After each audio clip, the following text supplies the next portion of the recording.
Stradale. I'm going to tell you why this right here is so special.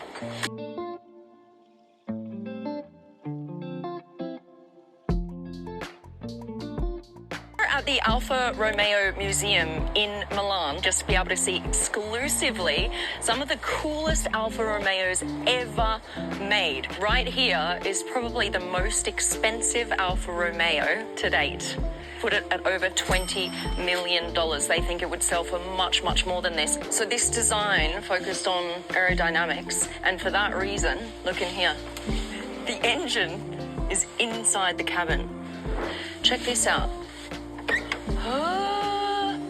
Look at that. So this door on this concept car actually came out a few years before the Countach. So back in the 60s, right, there was a race car called the Tipo 33, the Type 33. So they took the Type 33 race car and they made 18 for the road. The original one came out in the 60s. And now one of those cars actually sold privately for over $20 million. That car was said by a lot of people to be the most beautiful car ever made. So that is why Alfa is like, do you know what? Let's bring back the 33 Stradale into today. And here it is. So there are only going to be 33 of these cars made. The one back in the 60s, the road version, had a 2-litre V8. Now for this one, you can choose between two versions. One, which is a 2.9-litre V6 with about 620 horsepower, or, surprisingly, you can choose a fully electric version of this car, which will have around 750 horsepower. So I want to take you through this car and just show you how they've taken the original designs from the car of the 60s and updated it, but also given it, you know, an ode to what it was. We're going to start here in the front. Here is the V shape. All right, so the classic Alfa Romeo V here in the front. Then if you go around, you've got the similar shape to the headlights, but in order to make the shape similar to the last one, they've actually extended the lights all the way around here with these daytime running lights, which I actually quite like. Now, the wheels, as you can see, similar as well with the original circular design. Now, the door is even the same. Obviously, it's a lot bigger than it was in the one from the 60s, but if you see here, you've got the same design here into the roof, so the wraparound glass with just a little bit of the window being able to be opened from here, right? And then when you do open the door, little button here, right, under there, you open this and it actually opens at the same angle. This is a complicated angle to make a door. This is not exactly a butterfly door. It's called a litra. Just behind the door here, you have the air intake, all right, similar. You also have, in the one from the 60s, this kind of mesh from the back, right? It was open because they realized there was some turbulence from the air coming off the wheel, so they opened it up and then covered it in black mesh. They've done the same here a little bit. You see here it's open here behind the wheel, and they've made a similar kind of like look from the side. Now from the back, as you can see, you have the iconic round tail lights, but they're kind of chopped off here, which is a bit of an updated style. And the dual exhaust here on this side, just like the old car.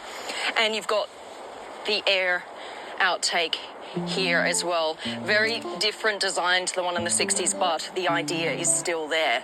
Now, of course, back in the 60s, you didn't have lights here on the top, but now you need to have them. So they put these little 4 lights up there. That's braking lights. Here you've also got a braking light, kind of F1 style. And you've got your Alfa Romeo spelt out here on the back. Now, as I said, only 33 lucky people in the world will have this car. All of them are sold, and it's rumored that the price is around 2 to 3 million. They don't really want to say, because of course they don't need to sell any. So they're like, it's just between us and the people who bought it.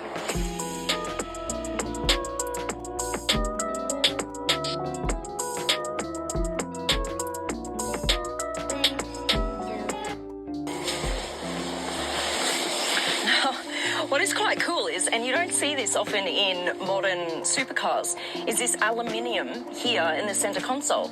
This is very retro, isn't it? You've got real kind of like cockpit style handles here, so this will be the modes. You've just got Strada and Pista mode, and watch when I do this. Obviously this is a concept, so it makes a little bit of noise, but here you have a fold out screen. The other cool thing is right here, do you see this? This is actually the chassis number. Now, what's interesting is these last 8 digits are personal to whoever buys the car, so they can literally choose any number they want. It's like the customer's signature on the car. Now here, quadrifoglio, that is your launch button. Instead of a glove box, you've actually got a bag sitting here that you can open, put your stuff in, and along here, the aluminium style continues across the front. Steering wheel. So this is the original design from the 60s. And you've got the Alfa logo here. Now, the other place you've got the Alfa logo is over here. Look. You've got the cross and the snake kind of etched into the leather here on the door. Something new, and this one is not in the one from the 60s. You've also got these manual buttons here on the roof. So this is to control your windows.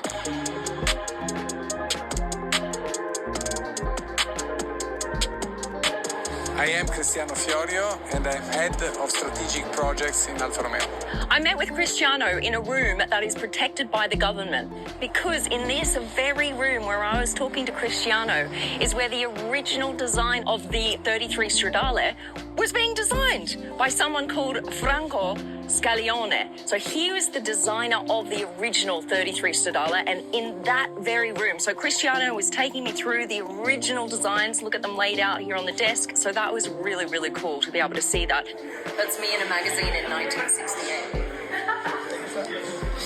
I asked Cristiano, when is the first one going to be delivered? And he said 17th of December 2024, because that is the date that the very first design was sketched in that room. Let's go for a drive.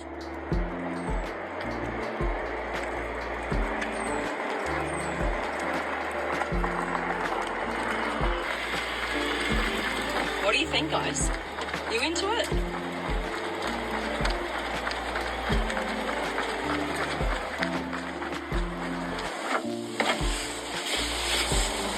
All right, what do you guys think? Let me know in the comments. And a massive thank you to Alfa Romeo for inviting me here to Milan to check this out.